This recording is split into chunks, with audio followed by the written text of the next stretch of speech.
та бүхэнд энэ өдрийн мэнд хүргэе. UPR Consulting болон Red Hat Academy-аас уламжлал болгон зохион байгуулагддаг подкастын маань ээлж дугаар өнөөдөр хэлж байна. 9 дахь удаагийн Knowledge Share-ийн подкастын дугаартаа бид саяхан Red Hat Certified System Administrator-ын шалгалтыг амжилттай өгсөн Пагам Дулам инженерийг ингээ ураад байгаа. За ингээ та бүхэнд Пагам Дулам инженертэй танилцуулъя. Шалгалтаа амжилттай өгсөнд нь баяр хүргэе. Баярлалаа. За ингээд Пагам Дулам маань подкаст үзэж байгаа инженерүүдтэй за магадгүй одоо оюутан залуучууд салбарынхаа одоо мэргэжил нэх нөхөдөө өөрийгөө ингээ товчхон танилцуулаад хоёулаа шалгалтын гол одоо подкастын гол сэдвээр орё тий. Сайн бацгаана уу бүгдээрээ. Намайг Пагам Дулам гэдэг. Би Mobility System Administrator ажилладаг. 2014 онд мэдээлэл ба технологийн сургуулийг сүлжээний инженер мэргэжлээр төгссөн. Пагам Дулмын хувьд бол Red Hat-ийн Certified System Administrator-ын сургалт 2024 оны 8 сард хамрагдсан. За шалгалтаа бол 25 оны 10 сарын ихээр ингээд төгсөн байна шүү дээ тий. За ингээд яагаад ер нь та энэ одоо Red Hat Certified System Administrator-ын шалгалтыг өгөх зорилгыг өөртөө тавив? Яагаад энэ сургалтанд хамрагдах болсон бэ? Ерөнхийдөө болвол би сүүлийн 4-5 жил болвол дандаа Microsoft-ын продуктууд дээр ажилласан. Тэгээд Linux-аас ер нь жоохон холцсон байсан. Тэгээд ерөнхийдөө мэдлэгээ цэгцлэе гэж сургалтанд суусан байгаа. Тэгээд сургалтанд суучаад шууд шалгалтаа өгсөнгөө бараг жил болж байгаад өглөө ямар хугацаанд ер нь шалгалтын эрчимтэй бэлтгэл рүү орсон бэ? 8 сарын сүүлээр 9 сарын ихээр нэг шалгалтаа бүглээл 10 сарын 3-нд үеэрч төлөвлөл тэгээд шууд яг 1 сарын хугацаанд өдөр болгон бэлдсэн байгаа. Тэгээд нэг өглөө болгон одоо яг надад хүн болгонд яг сурах цаг гэж нэг өөр байгаа. Яг тухайн нэг юмыг ойлгож хүлээж авах, тархины хүлээж авах цаг нөр миний хувьд бол яг гарч исэн цаг гэх юм бол өглөө 5-аас 5:30 хооронд би босоод тэгээд шалгалтандаа 7:30 хүртэл бэлдсэн. За. Одоо тэгэхээр нөгөө эрчим бэлтгэл бол 1 сарын хугацаас зарцуулсан гэж ойлгож болох юм тий. За өмнө нь бол Linux-ийн нөгөө ажлын туршлагын хувьд бол ямар туршлагатай байсан бэлээ? Сургалтанд орж ирэхээс өмнө тий. Ер нь нэг сургуульд орж авсан, их сургуульд орж авсан мэдлэг тэгээд Linux дээр ажиллаж исэн яг 4-5 жилийн туршлага байсан юм болов. За манай Red Hat-ийн Certified System Administrator хөтөлбөрийн хувьд бол RH124, RH134 гэх хоёр номноос бүрддэг байгаа. 124 гэдэг сургалтын хувьд бол одоо мэдээллийн технологийн заавал нөгөө систем администратор байх шаардлагагүй. Мэдээллийн технологийн чиглэлээр ажилладаг бүх хүн зориулагдсан. Ер нь бол одоо нөгөө систем, одоо серверийн одоо үндсэн суурь ойлголтыг өгөх зорилготой энэ сургалт байдаг. 124 сургалт бол одоо олон улсын нөгөө хүлээн зөвшөөрөгдөг технологийн дээд сургуулиуд байдаг шүү дээ тийм. Одоо жишээ нь Stanford их сургууль, технологи Сингапурын технологийн их сургууль ч юм уу. Эдгээр сургуулийн үйлдвэрлэлийн системийн онол гэдэг ийм одоо хөтөлбөр байгаа 3 кредиттэй. Тэрний бол яг үндсэн хөтөлбөрийнх нь агуулгатай бол бараг ингээ 85% дүүцдэг. За тэгээд яг эхний тэр 124-р ингээд сургалтыг ингээ аваад үзэхэд бол хэдийгээр ингээд 5 жилийн туршлагатай байсан ч гэсэндээ Монголын инженеруудын хувьд бол Linux-ийн суур үндсэн ойлголтыг ингээд маш зааталж үзэхээс илүү яг нөгөө хэрэглээндээ илүү одоо тулгуурлаад ингээд өөрийн гэсэн мэдлэгийг тий туршлагыг ингээд бий болгоцсон байдаг. Тэгээд яг 5 жилийн одоо туршлагатай инженер 124-р ингээд гэд бүр ингээ анхан шатнаас нь танд ингээ заагаад байна шүү дээ тий. Одоо user file процессыг бүр ингээ анхан шатнаас нь заагаад одоо юу болж авсан бэ? Уул нь одоо таны мэдлийг баг ингээ нөгөө хойшлуулад дахиж ингээ заагаад байгаа дээ шүү дээ тий. Тэгэхээр тэндээс та юу олж авсан бэ? Яг эхний номны хувьд багаад байгаа 124 гэдэг номноос одоо амьдралдаа ингээ өдөр тутамдаа хэрэглээд тодорхой хэмжээнд яадаг вэ гэхээр зайлшгүй хэрэглэгддэг мөртлөө буруу ойлгоцсон, дутуу ойлгоцсон ийм ойлголтууд юу н байсан уу 124 дээр. Тэгээд эдгээр ойлголтууд нь улам одоо нөгөө нэг юу гэдэг лээ өргөн болдог ч юм уу эсвэл цэгцтэй болдог ч юм уу эсвэл яаж юм гэхээр өмнө ажилдаг байсан энэ арга барил нь тодорхой хэмжээнд өөрчлөгдөх тийм юунд энэ 124 танд тусалж чадсан уу?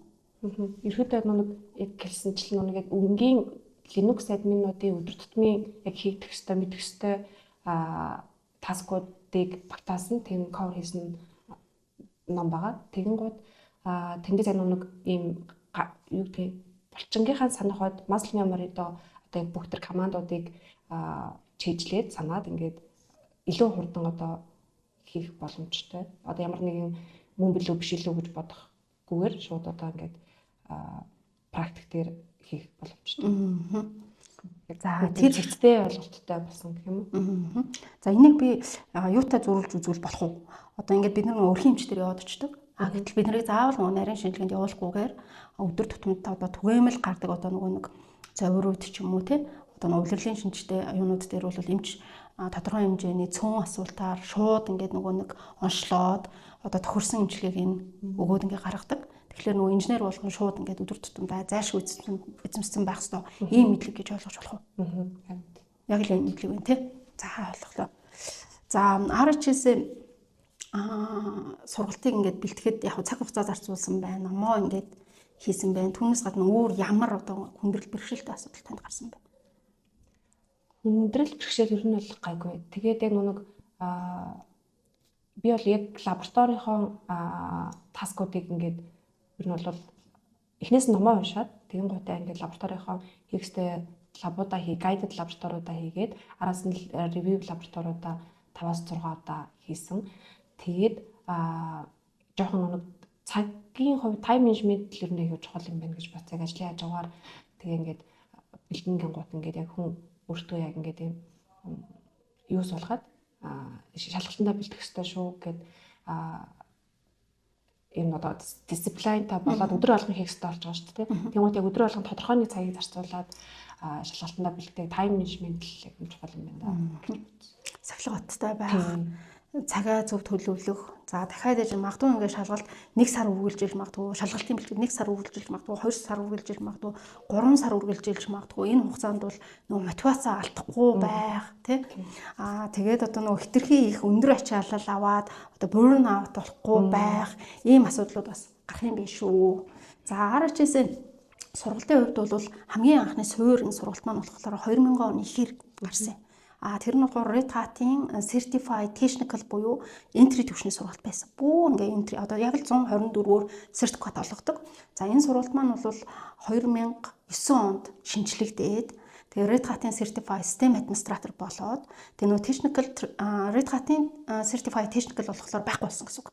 Тэгэхээр Red Hat-ийн Technical нь болохоор одоо нөгөө entry level буюу бүр анхан шатны байсан бол тэр байхгүй болонгуудаа Red Hat-ийн Certified System Administrator сургалт маань болохоор Upper Intermediate төвшин. Upper Intermediate төвшин.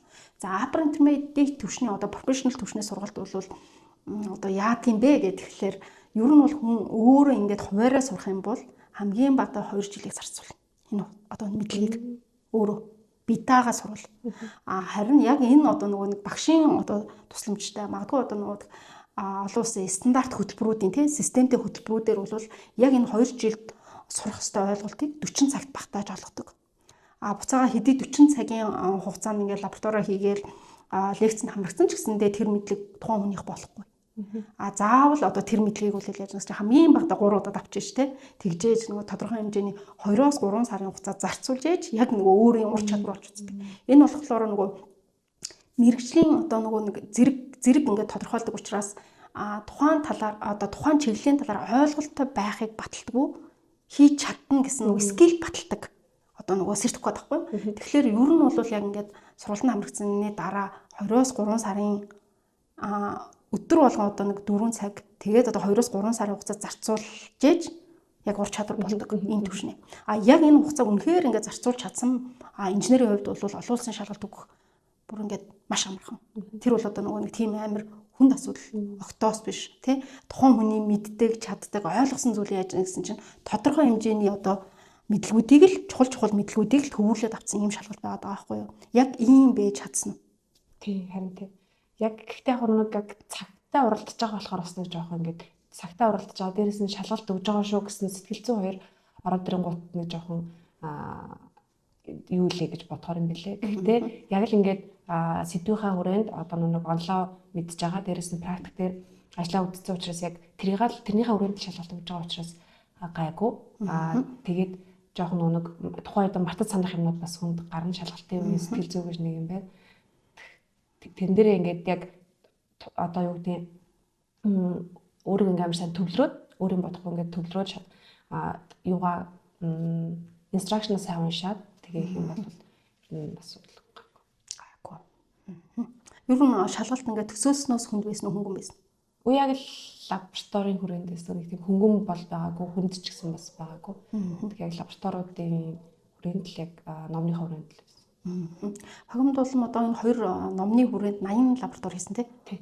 80 лаборатори гэж үздэг. Одоо ингээд 80 лабораториг өнөөдөр ингээд маа хийгээд ингээд өгвөл хэр сонсогдож байна. Тэ ч үү. Юу нэг хамгийн анх ингээд тий мэдхгүй байж байгаад ингээд 80 лаборатори хийгээч тий 1200 хуудастай номыг ингээд бүрэн дүүрэн мэдээч гэд ингээд өгвөл жоохон чаленжтай. За багшийн тусламж ороод ирлээ тий. Тэгээд бас нэг хамт суралцж байгаа инженерүүдийн бас ингээд нөлөөлөл байгаад байгаа шүү дээ тий. За яг ийм орчинд ингээд сурахаар тэр ямар байсан? Яг тийм 1200 хуудастай ном уншаа сураад байгаа мэдрэмж авсан уу? 80 одоо тий би ч одоо 80 лаб хийн штэ тий. Энийг тэгээд одоо яаж нэгсэн чи чэйжэрээ хийж чаддаг болно штэ гэдэг тийм дарамтыг мэдэрсэн үү? Ер нь гайгүй ингээд юм юу болохоор чиглүүлэгтээ явж байгаа учраас харин ерөөсөө тэгэж хэцүү хүнд гэж санагдаагүй. Өдрөө болго яг хийх ёстой юм хийгээд явахаар тэгж яг ийм их тоо шүү гэж бодогдоогүй тийм. За ойлголоо. За RHS-ийн хөтөлбөрийн хүрээнд бол жилд бол одоо баг би бас дүнгийн сайхан бас ингээд нэг статистик харлаа л да. Тэгэхэд бол баг 100 мянган инженер яг энэ хөтөлбөрөөр жил болгон суралцж байгаа юм байна. За эндээс бол яаж нэс чи 3.1 буюу одоо нэг 30 мянган инженер л шалгалт өгч байна. 3 хүн тутмын нэг нь шалгалт өгч байна. За өгсөн одоо ингээд шалгалтаа ингээд өгсөн хүмүүсийн дахиад яаж юм гэхлээр 3.1 нь л анхныхаа уралдахаар пасс хийж байна. За хоёр дахь уралдахаар ингээд пасс хийж байгаа буюу одоо шалгалтын хоёр дахь одоо attempt байгаа шүү дээ тий retake нь байгаа. Энэ дээр бол пасс хийж байгаа хувь хэмжээ бол одоо 76 орчим хувьтай. Ийм байгаад байгаа юм байна л да. За тэгэхээр ер нь бол одоо нөгөө нэгэнт ингээд нөгөө хөтөлбөртөө хамрагдсан инженерүүд маань 3.1 ингээд өгч штэ. Тэ олон улсын статистик байна. За Монголд буюу одоо манад хамрагдаж байгаа инженерүүдийн хувьд бол энэ хувь хэмжээ бүр 10% рүү орчиж байна. Хичээлдээ суусан одоо 10 инженер тутмын нэг нь л шалгалтаа өгч байна. Тэгэхээр энэ одоо хамт цогтой сургалтанд суусан тий бусад одоо ингээд шалгалтаа өгөхөөс тодорхой хэмжээний имэйлт байдаг штэ. Тэ имэйлт ч юм уу одоо тийм байгаа инженерүүдтэй хандаад нэг үг хэлээч. Тий ер нь хайхаар зүйл байна уу? Тэг ер нь миний хар бол ингээд яг үгийг гээд зорчвол яг үгийг гээд шалгалтаа бүгэлжүүл хүмүүс арай илүү хичээл зүтгэл гаргаад тэрэндээ ингээд шалгалтандаа бэлдэнэ гэж бодож байна. Тэгэхээр угаасаа нэг имийг одоо имигээ дах зүйл ерөөсөө байхгүй. Тэгээд ингээд өдрө болгон тогтмол цагт яг ингээд лабораториудаа хийгээд номоо уншаад явах юм бол яг л шалгалтын чинь асуултууд лабораторийнхаа хүрээнд л байна. Тэгээд нэг энэ сертификатын шалгалт нь ерөөхдөө нэг яг практик шалгалт болохоор заавалчгүй ингээд өөрийнхөө гарт оруулж ингээд сайн ингээд практик шалгалт гэхээр одоо нэг Red Hat Enterprise Linux дээр Alma дээр CentOS дээр ажилладаг Rocky Linux дээр ажилладаг инженерүүд байх юм бол яг өдөр тутмын яг тэрийн хийдэг үйлдэлүүд чинь байх учраас ерөөд бол тийм өөр юм байхгүй. Байхад зүйл байхгүй. Тэгээд зориг гаргаад өөрийнхөө мэдлэгийг илүү системтэй болгоо. Дахиад яаж нэс лабораторийг ингээд 3 удаа хийх, 4 удаа хийх. Одоо яг ингээд шалгалтын бэлтгэр чинь тодорхой хэмжээний одоо нэг асуудал шийдэх лабораториуд чинь 5 дахь удаага 6 дахь удаага хийх шаардлага гарч байгаа шүү дээ. Тэгэхэд тэр сэдвийг илүү нарийн мэдэх. Илүү одоо нөгөө өмнө нөгөө нэг ойлгодог байсан ойлголт нь ингээд хийх болгон лаборатори хийх болгоноос ингээд ахих ч юм уу өсөх ч юм уу юм мэдрэмжүүд бас нэг авдаг шүү дээ. Яг тэгж явах учраас одоо өөрийгөө илүү одоо нөгөө нэг өдөр тутмын ашигладаг одоо технологиудад гарших юм бас боломжоос олгож байгаа юм биш үү. За дараагийнх нь болохоор Пахмаг хувьд болохоор Windows их ашиглаад байна тий. Linux дээр ер нь ингээд ашигласан гоё зүйл хийсэн тийм үг байна уу? Сургалтанд сууснаас хойш ерөөдөө одоо нэг юу яадаг файл менежмент storage систем дээр ерөөдөө одоо жоохон арай өөртөө ихтэй даталаас олчих гэж айхгүйгээр ингээд LV implementation-ыг extend хийх шиг хийх тэр ерөөдөө жоохон өөртөө ихтэй болсон гэх юм. Storage тэгээд яг юмнууд ингээд мэдлэг ингээд зэгцрээд за ингээд мэдж байгаа шүү гэж одоо би шууд одоо нэг практикээр ажиллах бас айгүй итгэл төрсөн юм тий. Итгэл төрсөн байна тий. RHS гэдэг одоо яг энэ сертификат нь олон улсад болохоор юун дээр нэг серверийн хувьд бол одоо тухайн хүнд мэдэхгүй болохгүй зүйл байхгүй. Нэг сервер менежмент хийх хувьд бол тийм учраас одоо RHS инженер зарим одоо байгууллагуудын хувьд бол зөвхөн энэ одоо нөгөө сертификатыг авч ийж магадгүй одоо яж хувилбар ахиулж ийж production орчинд удирдлага хийх. Нөгөө акшн хийх одоо командуудыг бичиг хийх авдаг. Хэрвээ одоо нөгөө сертификатыг одоо шалгалтыг амжилтад аваагүй байх юм бол систем нөгөө хянах, мониторинг хийх те одоо магадгүй одоо нөгөө шийдлийн боловсруулахад дэмжлэг үзүүлэх буюу одоо нөгөө ассистент инженерээр ажиллах. Ийм одоо юу гардаг. Буцаагаад ижиж би solution engineer бол би серверийг үдирдэг гэхлээр одоо тавьж байгаа хамгийн анхны наад захын шалгалт болохоор Red Hat Certified System Administrator шалгалт байдаг. За бидний хувьд бол нөгөө Red Hat-ийн албан ёсны активуудын нэг байгаа. Дэлхийд дээр бол 860 орчим Red Hat-ийн албан ёсны актив, за үүнээс гадна баг 2500 орчим одоо хувь байгууллагууд өөрийнхөө төсөл дээр одоо өөрийнхөө хэрэгжүүлсэн төслийг хүлээн авч багийн инженеруудыг бэлддэг. Тэгэхээр нөгөө commercial professional training гэж ойлгож байна. Бид нар ч болохоор Red Hat-ийн албан ёсны актив гэхээр академик актив байгаа. Аль нь бол яг стандарт хөтөлбөрөөр инженеруудыг бэлддэг. За Red Hat-ийн активын одоо гол зорилго бол одоо нөгөө топ layer инженерүүдэд биш те дундаж инженер хурж ирээд манай систем дээр ингээд суралцсанаар яг тэр нөгөө шинэ тутам технологиудыг богино хугацаанд эзэмших, өөрийн болгох, тэгээ олон улсын одоо яг нөгөө скил шаардсан экзаменуудад амжилттай бэлтгэхэд шаардлагатай лабораторийн орчин, гарын авлага, материал, одоо багшлах арга барил, ур чадвар ч гэдэг юм уу тийм ийм зүйлүүдээр бол ингээ хангахыг ингээ зориод явж байгаа энэ одоо 860 орчим актив маань. Тэгээ бид яг тийм одоо бусад улсуудад байгаа Red Hat-ийн активуудтай адилхан тэр бүтээгдэхүүн үйлчлэгээ тэр стандартыг та бүхэнд хүргэж чадж байна уу? Тэр нь лабораторийн орчин бидэд үзэж байгаа норм хичээлийн юмнууд ч гэсэн яг л Red Hat-ийн бусад одоо яг Red Hat-ийн активын төр өгж байгаа нэг адилхан гэж үзэж байна. Тэгээ би бусдын бол яг гэсэн мэдгүй байна. За та Red Hat-ийн хөтөлбөрт хамрагдсан албан ёсны сертификат авсан уу? Авсан. За таны гүйцэтгэсэн лабораториудын одоо нөгөө гүйцэтгэлээр тодорхой хэмжээний одоо нөгөө албан ёсны олон улсын шалгалтын одоо тийм хөнгөлтийг эдлэх тийм одоо эрхийг бас авч чадсан уу? Тийм. Яг лабораторийн 50%-аас дээш 60%-аас дээш гүйцэтгэлтэй болонгууд мөн шалгалт өгөх 50%-ийн хөнгөлтийн эрх шалгалтын төлбөрийн 50%-ийг хөнгөлөх эрх нь бас нэг генерейт хийж байгаа тийм. Зарим одоо хүмүүсийн хувьд бол одоо 50 хүрэхгүй байх юм бол энэ эрх бас хөнгөлөгдөхгүй байх юм шүү дээ тийм.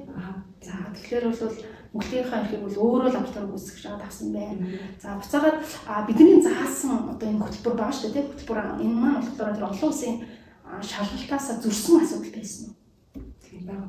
Байгаагүй. Яг л хичээл дээр үтсэн сэдвүүд тэгээ лабораториор хийсэн ажлууд шалгалтанд маань ирсэн байх юм шүү дээ тийм. Тэгээ бас нэг юм лаборатори дээр одоо ямар нэг асуудал гарахад би шууд Red Hat-ийн support руу бичиж тусламж авч болж байсан.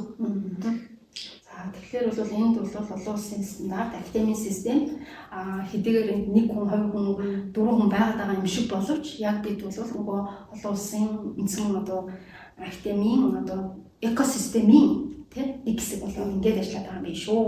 За юм багийн дулмаач гэсэн одоо бол шалгалт сургалтанд амжилттай хамруулаад attendance certificate генерейт хийдэг тийм. За ингээд бол Red Hat-ийн одоо Red Hat-ийн мэргэжлэгүүдийн тоо гэдэг олон улсын статистик багт байдаг шүү дээ тийм. Тэр тоонд шууд орж байгаа гэсэн.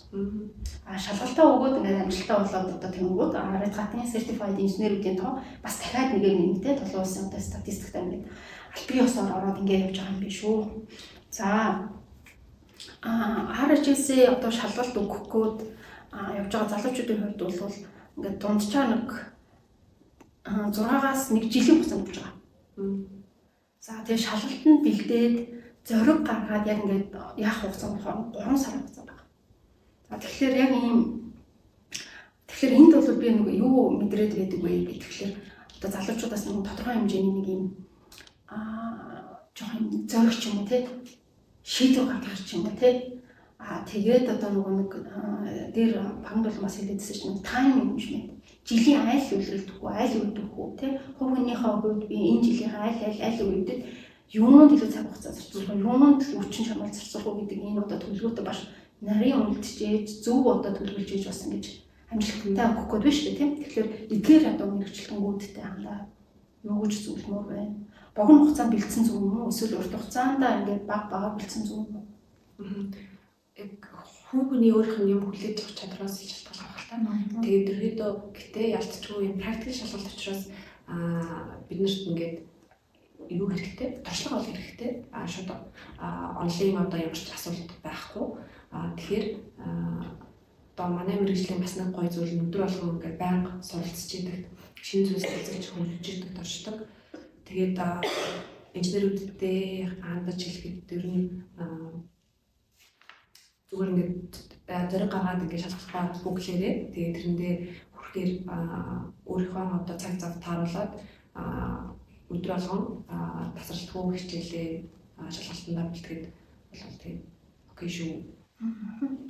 Болно гэж хэл. За баярлалаа. Шалгалтын дээр алдаад тэгээд бүр одоо тэр нь ингээд хоногчтой шүү дээ тий. Тийм кейс гарсан байгаа юм.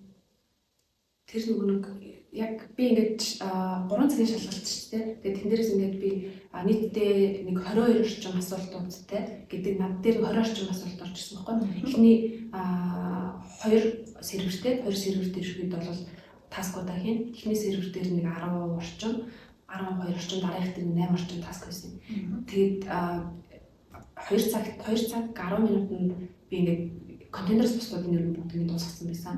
Тэгээд одоо үлдснүүдийг ингээд ревю хийндээ за контейнерыг бол 30 орчим минутанд болчих байхаа гэж бодоод тэгээд үлдсэн минутанд асуултууд дахиад хийнээс нь чек хийгээж бодсон байсан. Тэгээд контейнерыг хийсэн чинь юу яагаад регистр контейнер дээр нэг яг тухайлсны юзерээр контейнероо ажиллуулах хэрэгтэй байсан өөр дээр биш.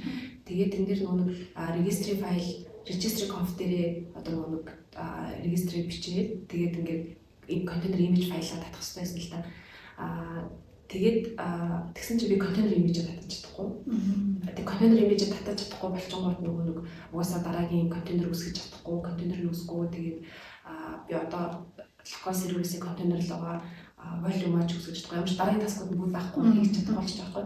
Тэгээ ингээд бүр яг юм цаг яваад байдаг. Тэгээ ингээд ямар шалгая гэхээр ингээд ямар нэгэн контейнер нь ажиллахгүй бол бас нэг өөр шүү дээ. Контейнер имижээ татаж чадахгүй болохоор ингээд бүр ингээд паниклаад тэгээ ингээд дав болин 10 минут үлдээ 10-аас 15 минут үлдсэн байгаа. Тэн дээр нөгөө за өмнөх таскуудаа очиод нөгөө шалгая гэдэг шалгаж явж байгаа. За гайгүй юм шиг байна гэдэг 5 минут үлдээд тэгээ 5 минут үлдэхэд нь дахиад нэг контейнерийн асуудлууд руу ороод хийсэн байхгүй. Тэгээ тэн дээр би яасан гэхээр registry conf дээр нэгт алдаатай unqualified -search гэдэг дээр unqualified гэдэг нь IE2-ын байрыг солиод бичсэн. Тэгээд тэн дээр ингээд тэрийг ингээд анзаараагүй тэгээ имижээ татаж чадахгүй байсан байлээ л дээ. Яг нь ингээд яг шалгалтын нэг цагийн юмд орчингууд хөө ингээд жоохон паниктсан болов. Өөрийнхөө алдаа болохгүй байна шүү дээ. Тэр бол одоо бичлэгийн алдаа 100% бичлэгийн алдаа биш шүү дээ. Тэгээд тэр яг сүүлийн 5 минутанд яг тэрийг ингээд харж мэдэнгуудаа ингээд имижээ татаж аваа контейнер хасаагаад юзерээр ажиллуулаад volume болбоод тэг ингээд муудаас. Тэр үгүйсэн бол ингээд энэ контейнерийн таск тэр чигт нь ойлгох байсан л да. Тэгээд ашгүй яг цагтаа дуусаад нэг юзерээр ажиллуулаад тэгээд дуусахад яг ингээд 00 болоод дууссан. Тэгээд ашгүй контейнерийн таск дээр 100 авсан билээ ашгүй. За бас яг тэр чинь бас нөгөө нэг юм шүү дээ. Инженерийн бас ганцхан одоо нөгөө техник ур чадвар гэхээс илүү их олон зүйлийг бас яг тэр моментэд л шалгасан шүү дээ.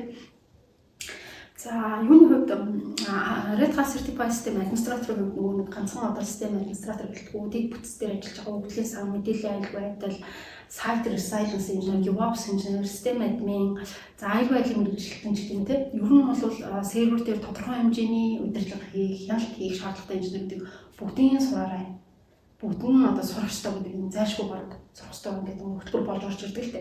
Тэгээ энэ хөтөлбөрийг ингээд сураад ч юм уу одоо миний хувьд бол одоо 10 хэдэн жилийн өмнө сурч ирсэн байна. Тэгэхдээ бол ингээд би ингээд зарим зүйлсийг айгүй буруу ойлгосон байсан байна. Эсвэл дутуу ингээд суралцсан байсан юм гэдэг аюу сайн мэдэж авч ирсэн. Дахиад олон жил ингээд нэг багшлаа тий олон инженеруудыг багшлаад заримдаа бол манай одоо хөтөлбөрт чинь 10 хэдэн жилийн туршлагатай маш гоё системүүдийг хариуцаж ажилладаг инженерүүд гэж хамрагддаг байгаа. Эдгээр инженерүүд ч гэсэндээ өө эн чинь ийм байсан биш үү тий өдөр тутамд ашигладаг зүйлээ ахин сурах ийм бас боломж олгодог байгаа. За миний хувьд бол маш тод санаж байгаа тий баг инженер болгон дээр ингээд нөгөө нэг гардаг тийм буруу ойлголтын нэг бол яс саяны одоо хэлээд байгаа нэг контейнерийн технологи дээр сервисийг одоо Монголын инженерүүд ихэнх инженерүүдийн хувьд бол одоо рутер ажилладаг тий гэтэл бид бол нөгөө үзэж байгаа нөгөө 80 лабораторийн хүрээнд за нэг 4 лаборатори нь бол контейнертэй холбоотой лаборатори байгаа. За энэ 4 лабораторийн контейнертэй холбоотой 4 лаборатори хоёрын дээр нь бол рутер хэрэглэжээр бити ясаагаарай гэж бүр анхааруулдаг тий. Бүр нэг warning анхааруулаад тэгээ энгийн хэрэглэгчээр хэрхэн яаж тэр контейнерыг одоо асаах юм. Тэр контейнер дотор байж байгаа датаг яаж одоо нөгөө нэг хостын одоо дататай маппинг хийх юм тий. Тэр нь бол яг стандарт хэрэглэгчээр ID-гаар яаж маппинг хийх юм бэ гэдэг лабораторид орж ирдэг тий. Тэгэхээр пагнуулын хувьд бас яг ийм тий юм нөгөө нэг өмнө би ингэж хийжсэн чинь маань аюулгүй байдал хангаагүй байсан бэ тий. Магадгүй одоо системийн найдвартай ажиллаханд нөлөөлөхөөр байсан юм. Эсвэл ресурсыг үр ашиггүй ингээд зарцуулдаг юм буруу ойлголт байсан. Яг одоо контейнероос ондоо. Ерөнхийдөө нөгөө Cell Unix-ийг айгүй бага ашигладаг байсан байдал гэж ойлгоод байгаа. Тэгээ одоо юу гэдэг яг өөрийнхөө Cell Unix-ийг сайн ашиглах юм бол аюу тийм security-г илүү дэвшлүүлсэн шийдэл байгаа хгүй. Тэр тэрийг ингээд бид нэр амар сайн ашиглаж чадах юм бол заавал ингээд юуных нь өөрхөн брэнд Red Hat өөрхөн брэнд аюулгүй байдал нь сайжраад явчих юм байна гэж бодсон. За Cell Linux-ийн хувьд бас нөгөө бүгэн өөр ашигласан ч юм уу тодорхой хэмжээнд ашигласан нэвтрүүлсэн инженер бол бас өнгөрсөн хугацаанд заасан 500 инженер дотроос нь 2 хүн байсан. Тэгэхээр энэчнээс бол ерөөсөө инженерүүд энэ одоо боломжийг энэ фичрийг маш бага ашиглалттай байна гэдэг шууд ингээд ойлгож болно тийм. За гэтэл одоо нөгөө Cell Linux маань бол одоо серверийн хамгаалал олон улсын стандартууд байдаг. NIST одоо PCI DSS ISO 27001 гэх стандарт маань нөгөө нэг аюулгүй байдлын стандарт журам маань серверийн түвшинд очиж хэрэгжихээрээ ямар фичер ямар төлөв ашигладаг гэхлээр гол төлөв нь Cell Linux. Тэгээ сүлжээний хувьд ч системийг бол илүү аюулгүй найдвартай ажиллуулна. Нэгэнт одоо системээр ороод ирсэн эрхийн хувьд ч одоо нөгөө нэг өөрийн одоо нөгөө ашиглагдах ёсгүй ресурс, өөрийн ашиглах ёсгүй одоо нөгөө эрхийг авахд тодорхой хэмжээний хязгаарлалтуудыг системээр хийх юм боломжийг олгодог. Ийм бас одоо яг ингээ эзэмших юм бол одоо үнэхээр байгууллагад бол одоо тодорхой хэмжээний аюулгүй байдлыг ингээ дараагийн түвшинд гаргах тийм системийн дараагийн түвшинд гаргах ийм чухал фичер байсан байна. За ингээд инженерүүдийн бол Cell Linux-ыг судлаарай, системийн илүү найдвартай ажиллуулаарай. Дахиад бас нөгөө Cell Linux сурахад тодорхой хэмжээний ойлголт, мэдлэг, чиглүүлэх шаардлагатай бол манаас суралцах хамрагдаарай гэж уриалж байна. Ихэнх ингээд нөгөө нэг бизнесийн байгууллага дээр бол нөгөө программын хөгжүүл хариуцдаг багийн хувьд бол 20 хүн бүрэлдэхүүнтэй. Буцаад яг нөгөө дэд бүтц серверүүдэд хариуцдаг нь 1 юм уу 2 хүн байна. Эдгээр хүмүүсийн яг өдөр тутамдаа одоо ингэ мэдэрч байгаа зовлон, жаргал, баяр тэгээд одоо нөгөө ололт, амжилт, алдаа, дутагдал бол яаж өгөхлөөр цөөхөн 1-2 хүний хувьд ингээд мэдрэлээр ингээд өнгөрдөг. Тэр бол нөгөө хамт олон одоо ойлгох, мэдэх энэ боломж бас байдаг юм байна л та. Мобильнитийн хувьд бол одоо нөгөө багамд болонтай ижилхэн асуудалтай, ижилхэн одоо юутай энэ хамт олон хүрээлэл бол аюу том шүү дээ тийм. Яг тийм цөөхөн одоо нөгөө юутай дэд бүтцийн инженерүүдтэй одоо багийн хувьд одоо инженерүүд манайд хөгжил суралцсанараа миний асуудал бол энэ компани байгаа юм байна. Энэ компани байгаа юм байна. Тэ бид нар чинь ижилхэн асуудалтай юм байна. Ижилхэн бас ингээд нөгөө чаленжтэй ижилхэн бас одоо нөгөө урам авдаг, мотивац авдаг зүйлтэй юм байна. Адилхан түүхүүдийг бас ингээд хамтцуулаад даван туулаад ингээд явж байгаа юм байна. За магадгүй ингээд зарим одоо ангийн хувьд бол манай энэ ангийн хүүхд чинь ерөөсөө Oracle Linux дээр маш сайн мэргэсэн юм байна. Энэ залуугийн хувьд бол одоо системийн хяналт удирдлагыг бол аюул сайн хийж чадсан юм байна. Ирээдүйд би яг ийм одоо төсөл хэрэгжүүлэх гэдэг ингээд явж байгаа. Ямар одоо яаж эхлэх зүгээр үү? Ямар төлөвийг би ашиглах вэ? Ресурсоо хэрхэн яаж төлөвлөх вэ гэдэг энд чинь одоо яаж гэсэн чинь баг нөгөө тэр компани эх жилийн дэд бүтцийн одоо төлөвлөлт одоо тийм шийдлийн асуудлууд бас ингээд нэг цайны цагаар яригдаад ингээд явдаг байхгүй юу. Тэгэхээр танаа багийн хувьд бол бас тэр бас их цөөхөн өнгөрсөн юм шиг байна тийм. Яг жилийн дараа санахаар бас яг яахгүй нэ. Олчихгүй тийм. За яг ингээд нөгөө хоёртой бол айгүй олон нэг банкны хүмүүс ч гэсэн бас байсан. Банкнд ажилласан тийм. Тэгээ олон туршлагатай янз янзэл туршлагатай. Яг цаг хугацаагаа бүрэн зарцуулаад энд юм бол хажууд нь сууж байгаа залуу хүнээс ч бид энэ сурна.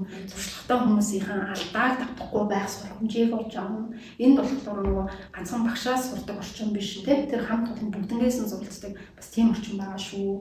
За Red Hat-ийн ахтын бол нөгөө тухайн улсынхаа, тухайн хотынхоо яг нөгөө open source технологид дурлагч тийм тэрийг сонирхогч залуучууд, мэрэгчлэнгүүд, байгууллагуудын бол одоо нөгөө галтгоо тийм нөгөө халуун галтгоо гэдэг шиг яг ийм орчин байдаг. Тэгээ тэндээс бол яг тэр одоо Red Hat-ийн ахтын түүнийг тойрсон энэ одоо community-гаас бол тухайн улсын, тухайн хотын бол хамгийн шилдэг бүтцийн мэрэгчлэнгүүд. Тэгээ хамгийн гоё шийдлүүд тэндээс санаа авч тийм тэндээс одоо хэрхэн шийдэх төлөвлөгөө нэгж гарч за магадгүй ингээд нэг 10 жилийн дараа 20 жилийн дараа тухайн улс хотод ингээд томоохон хэмжээний цоошин технологи нэвтрэх энэ төсөл дээрх бас хамтралыг бий болгож тэрийг ингээд хамтдаа даван туулдаг. Яг ийм одоо нөгөө community-ийн одоо үндсэн гол одоо нөгөө юм бидэг. Тэр уулзах гол ингээд газар инженерүүд энд хурж ирээд яг өөрсдийнхөө асуудлыг илэн далангуй ярилцаад тухайн асуудлыг шийдлүүлэхийн одоо олж өгдөг инженерүүд өөрсдийн мэдээлэл туршлагаа ингээд харамгүй хуваалцаад ингээд явж байдаг. Бидний хувьд бол бас ирээдүйд 5 жил 10 жилийн дараа Red Hat-ийн акт юм аа. Монгол улсын бас дэд бүтцийн одоо инженерүүдийн хурж ирээд асуудлаа шийддэг. Тэг байгууллагууд хурж ирээд одоо нөгөө аль хэзээ өөр байгууллагт дээр хэрэгцсэн байгаа шийдлийг өөрийн болгох тэр боломжийг бий болгоод ингээд явдаг. Тийм газар байхыг ингээд зориод ингээд явж байгаа. Тэгээд тийм учраас манай сургалтанд хамрагдсан болон одоо хамрагдахаар ирэх дараагийн инженерүүдэд бол одоо бидний өвд хаалга үргэлж нээлттэй та бүхэн маань хэдий сургалтанд хамрагдаад 5 жил 10 жил болсон ч гэсэндээ бид нартай байнгын холбоотой байгаарай. Өөрийнхөө алдаа дутагдал туршлага мэдлэгээ бид нарт ингээд дараагийн инженерүүдтэй хуваалцаарай гэж уриалж байна. За тэгээд хүмүүс маань гоё үг хэлмээр байх юм. Би чадсан юм чинь та нараас чаднаа л гэж хэлмээр байхад юм.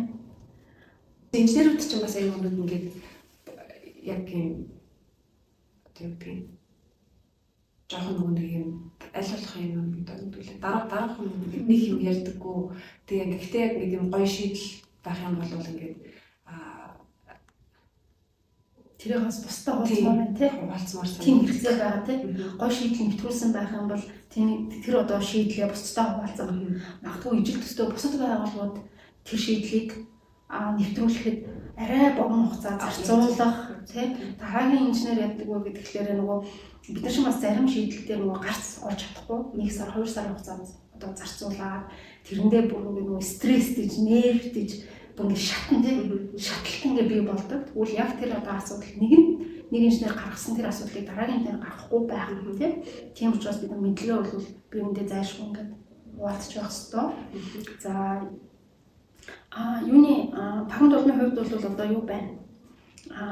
Одоо нэг шалгалтаар бэлдээд амжилттай өгсөн инженерүүд дотроо бас их сонирхолтой нь одоо Монгол улсаас төрсэн 3 дахь Red Hat-ийн certified тийм эмэгтэй байгаа тийм.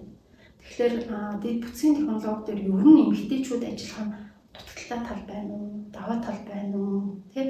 Серверийг яг тэр удирдах төвшөнд одоо эмэгтэй хүн ажиллахын одоо бас ингээд нэг чаленжтай талнаас юу вэ гэж бодож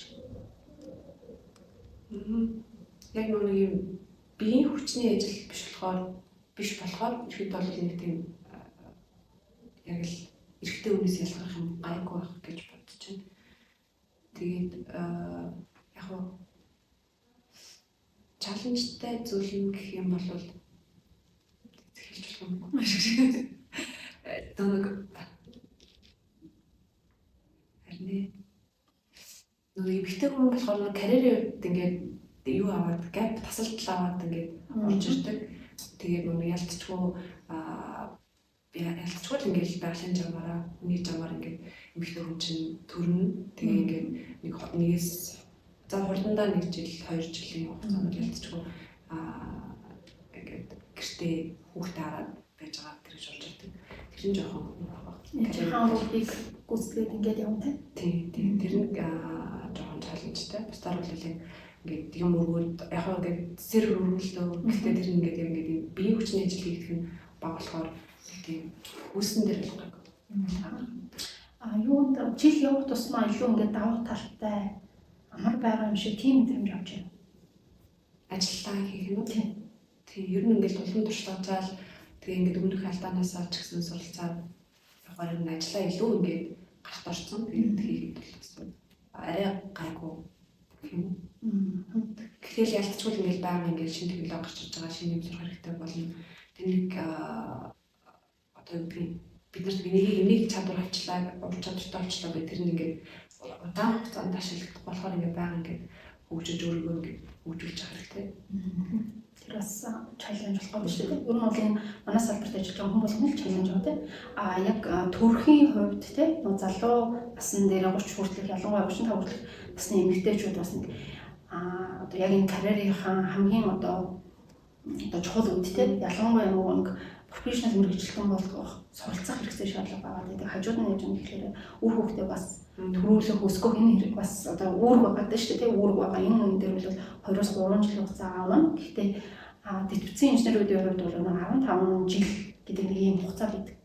Энэ болохоор яадаг вэ гэхээр нэг 3 суур технологи дээр мастер болох цаг хугацаа гэж байна. Яг энэний цаана гарсан инженер бол тэр эмэгтэй байна уу, эрэгтэй байна уу, монгол байна уу, хятад байна уу, орос байна уу хамаагүй тий. Гэхдээ яг тэр 15 жилийн хугацаанд тасралтгүй технологийн одоо хамгийн тренд одоо юунууд руу хамт цогтой хөл нийлүүлэн орох. Буцаагаад яж юм гэхээр технологийн өөрчлөлт шинжилтийг яаж нэгсэн. Би одоо энийг мэддэг юм чи би энэ мундаг юм чинь гэлгүүгээр вэш ахих тутам одоо юу болон хоцрогдлохгүй өөрийгөө байнга апдейт хийж чадах юм бол яг тийм одоо нөгөө тэрийг одоо юу гэж нэрлэдэг л дээ. Одоо нөгөө proactive engineer гэж хэлдэг. Тэгээ нэгэнд ингээ олон улсын түвшинд proactive engineer болсон байх юм бол эмэгтэй, эрэгтэй, нас, хөөс 5 хүүхэдтэй байх, 3 хүүхэдтэй байх хамаагүй болт юм лээ. Тэгээ энэ одоо нөгөө эмэгтэйчүүдийг бүтэн салбар цөөхөн ажиллаж байгаа, амжилттай ажиллахад бас нөгөө чаленж болох асуудал ганцхан Монголын асуудал биш. Энэ бол дэлхийн нийтээр байдаг. За миний хувьд бас 32 настай байж байхдаа би айгүй одоо буруу гэж хэлж болохоор тийм шийдвэр гаргаж ирсэн. Тэр нь болохоор би Red Hat Certified Architect болъё гэдэг энэ одоо зорилгоо за би одоо миний нас болцсон юм байна те би болцсон юм байна болъё гэдэг ийм шийдвэрийг бас 32 насны дээр те эд одоо галзуу байж байгаа үе дээр ингээ болсон байна. Гэтэл Red Hat Certified Architect гэдэг одоо нэг хамгийн топ-ийн хүн дэлхийн хамгийн анхны эмэгтэй хүн энэ жил 56 наснда болсон. За тэгээд олон улсын одоо Open Improvement энэ жил болсон. 2024 оны 1 билүү 2 сард хамгийн анхны архитект эмэгтэй болж байгаа. Тэгээд архитект бол нөгөө дэлхийд дээр 500 орчим байгаа. За тэгээд тэр дотор анхны эмэгтэй болж байгаа гэхээр энэ бол яжсэн чинь бөмбөрцгийн өнцөг болон бүрд байгаа дэг бүтцийн инженерүүд тодорхой хэмжээний 5-6 жилийн гэп авдаг. Үнэхээр энэ одоо мэрэгжил өөрт чинь одоо тохироо нийцээ. Тэгээд энэ ингээд дуртай байх юм бол бас одоо ачиг өсвөртийн ингээд 32 наснда бууж өгөөрэй. Дахиад бас надад 20 жилийн хугацаа байсан байгаа байхгүй тий. За дахиад одоо ч гэсэн өнөөдөр ч гэсэн одоо хэрвээ архитект болъё гэвэл бас ингээд цаг хугацаа энерги бас байж болохоор байгаа байхгүй тий. За ийм байна. Ирээдүйд Пагма яг юу хий гэж бодож байна? Ирээдүйгээр хэрхэн яаж төсөлж? RHS-ийн хөтөлбөрөөр сурсан одоо технологиуд байгаа. Энэ бол 8 чаптерийн хувьд бол яг Linux-ийн суурь явдаг. За бусад одоо 18 гэхэлэр 19 чаптерийн хувьд бол бие даасан сэтгүүд технологиуд тийм Linux-ийн одоо фичерүүд ингэ явдаг байгаа. Одоо эдгээр фичерүүдээс ирээдүйд би ажилдаа энийг ингээд нэвтрүүлж гэсэн тийм зорилго танд байгаа юм.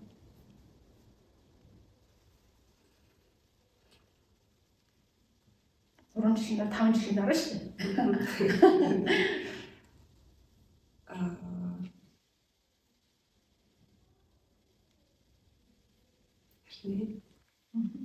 Би бүр нэг хийсэн шиг хийж чаддаг. Тийм одоо мэрэгчлэн болчих юмсан гэсэн. Контент. Тийм контент.